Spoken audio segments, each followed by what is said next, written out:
Dr. Mims here. The purpose of this video is to help you set up for printing the correct style, form, and format when you're turning in a case. I'm using the Tupelo sewing machine case we just completed on page 81. So the first thing we need to do is we need to select the area that we want to include in our print. The first area that we want to print is our input section. So I have selected rows 5 through 52, which means A5 through B52. I'm going up here to page layout, print area, set print area. Now I'm going to press this little toggle here for page setup. I'm going to make sure it fits 1 page wide by 1 page tall. Over here on margins, I want to make sure it's horizontally and vertically checked. In the sheet, I'm going to go to the sheet next. I want to make sure I have grid lines and row and column headings checked. Then the rows I want to repeat at top is these 3 rows, 1, 2, and 3. So any printout I have will include these as the top.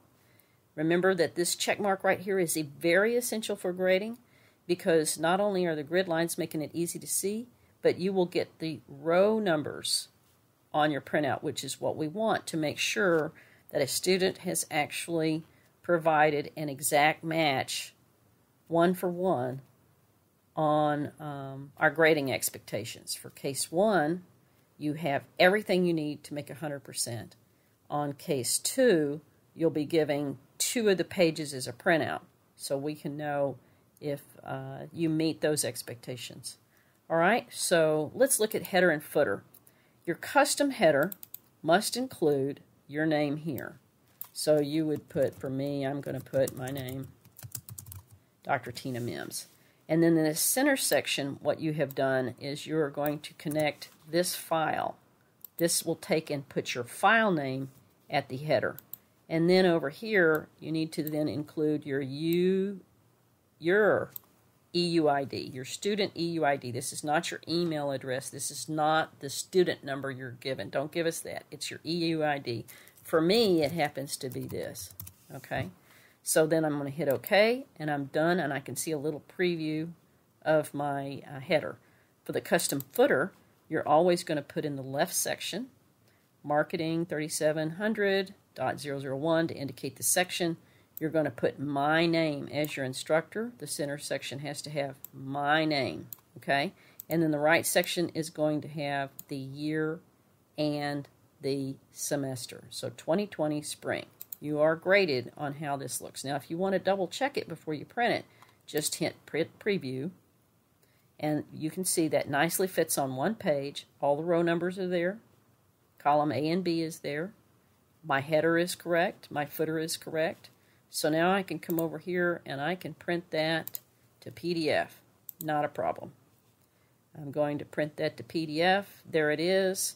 Tupelo Manufacturing page 1. And I'll save it that way. The next thing I'm going to do is come down and select our output section. Select the output section. Only the A and B columns should appear. Page layout. Set print area. Click that. All of your information should be stored, so let's just double check it. For our page setup, our margins, horizontal and vertical is checked. Our header is still there. That's terrific. And we have a sheet. The rows at the beginning are going to be there. I've got grid lines and row columns checked. Print preview, just to double check. Everything fits nicely on 1 page. My headers are there. The entire thing is centered. This is all looking good. And I will then print it to PDF again. Here's my page 2, which is the outputs which we created. Page 3 is going to be taking and making the entire spreadsheet show formulas. So to do that, you come up here to this corner, this little triangle between A1, and you're going to hit Formulas. You're going to hit Show Formulas. And now we have this big spreadsheet. Okay, so let's make this double click so it'll reduce in size to the longest item. Double click B. You may actually have to bring that in Okay, so let's look through here and see if we need it this long. Looks like we do. So we just want to make sure we don't cut off anything in B. I don't want my grade affected by that. All right, now we're going to do the same thing again. We're going to come up here and we're going to go to page layout. We're going to do the same thing again. We're going to go to inputs. We're going to select all of the inputs. We're going to hit page layout, print area, set to print area. We're going to double check and make sure we're on 1 page wide, 1 page tall. Our margins, everything is centered. Header and footer has been entered correctly. Sheet, we are still repeating these rows 1, 2, and 3. And grid lines and row column headers are checked. I'll hit my print preview so I can see what the document looks like. This is great. I can be graded on my formula for the input section. And I will print to Tupelo page 3 input formulas. I've saved that document. Now I'm going to go and change my selection to grab all of my output formulas. Remember, only columns A and B. Only columns A and B. All right, so I've selected all of my output area, gone to page layout, print setup, set that print area for that new selection. I should be okay, but again, I'm going to just double check. Looking here, fit 1 page, horizontal, vertically, header and footer in there correctly. My sheet has grid lines and row and columns. I have the first 3 rows being repeated. I can double check this by looking at my print preview. Everything looks nice and clean. I can now print to page 4. So I've got all 4 pages of my document created. Now let's go over to the break-even chart. Okay, I've already set this up by including units. Since our break-even for the first scenario was somewhere between, it was 3,016 units. Remember, we want our break-even chart to sort of have a break-even point in the middle of the chart. Looks nice. Then what I did is I entered 500, and then I highlighted these two, selected these 2 areas together, these cells together, and then I drug it down so it would add 500 to the previous cell, and I made sure the commas are in there. Total unit variable cost, remember, was $231.61. I'm multiplying it times whatever the number is in column A. I get 0 for this first one because there's 0 units. And then I've just copied and pasted that down everywhere. So now for each, like 4,000 units has 926,440 unit costs. There's cost associated. That's the cost associated with 4,000 units produced, 926,000. Then we have that fixed cost. That was just a straight number of $818,000 that we calculated with all our fixed costs. I've copied that all the way down the column. Then for total cost, you simply add unit variable cost to fixed cost to get total cost. Very good. And then I copy and paste that all the way down this column. Total revenue is number of units sold times what? Our unit selling price, $502.86.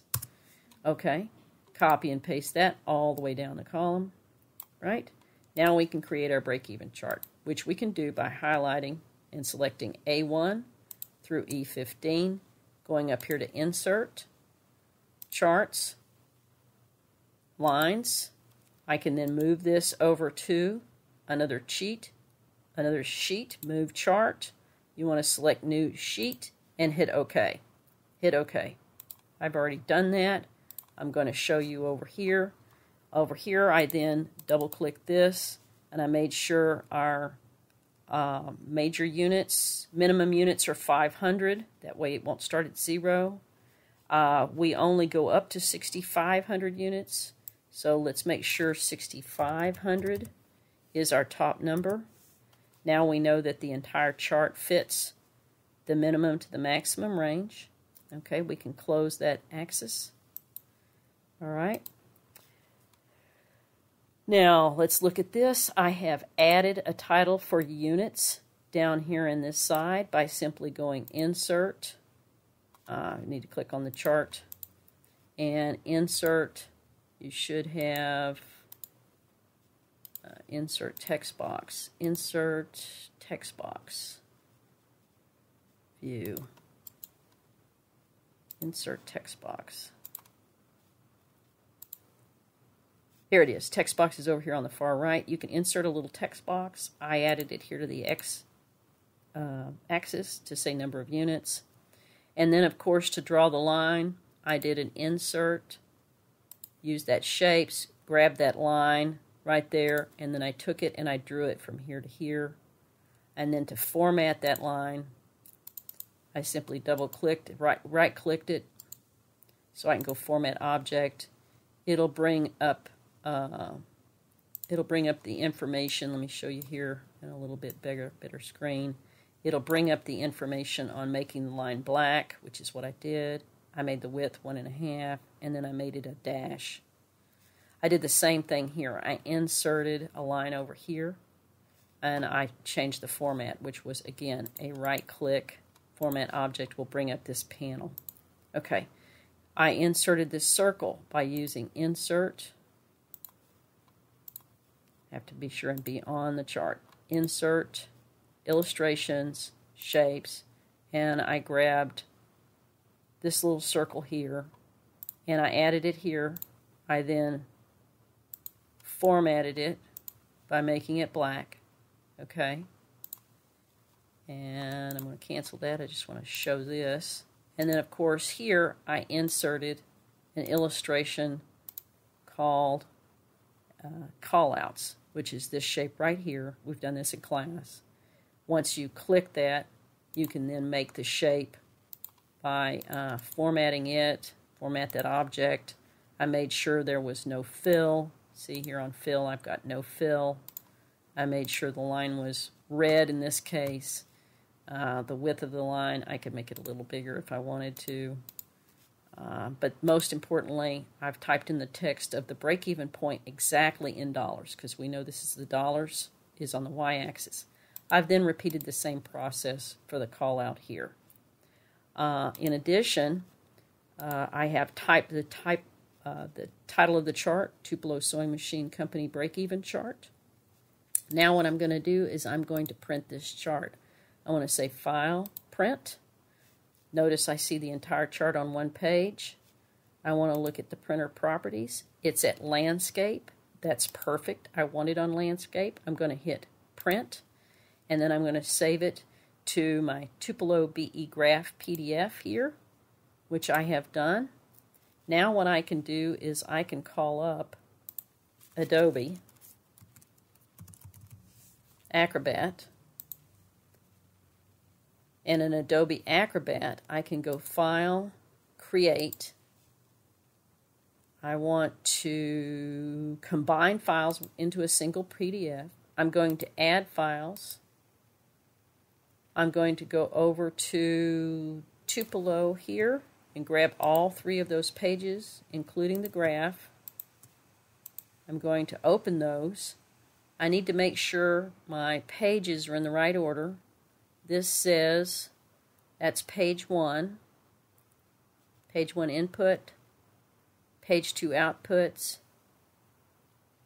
page 3 input formulas, page 4 output formulas, and then here is my graph.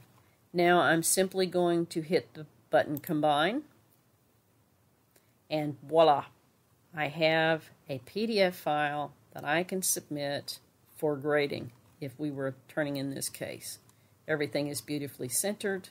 All of the headers and margins are correct. And I have the break-even chart in a beautiful landscape page.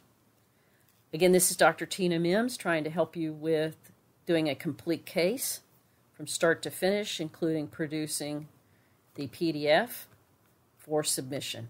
I hope you find this video helpful. Thank you.